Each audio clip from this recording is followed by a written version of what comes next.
Imekuwaje umekubali kuja kwenye jambo la Mr. Mwanya?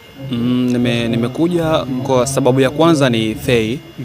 Ameniambia Mwanya ni rafiki yake na mtu ambaye huwa anasupportiana kwenye kazi. Sawa. Kwa nimeona ni vizuri pia kuja pia kumsupport kama kumsindikiza huko pia.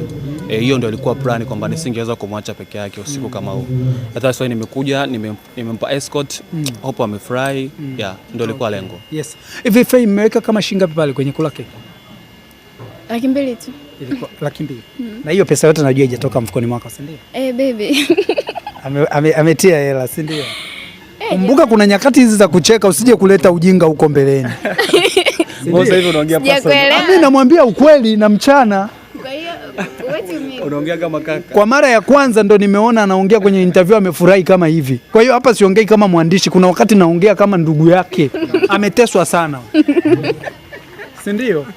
Faye, nakosea kweli? ila mino. Leo kona mimi tu. Ungevaa pinki lini Faye? Angalia mtu ulivyotulia.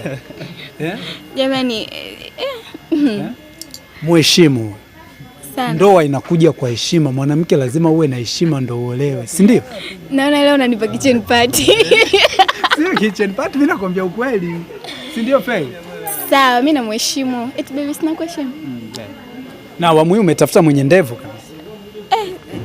Sio tu mwenye ndevu. Mwenye hela pia. Na mwenye hela pia, si ndio? Okay, brother,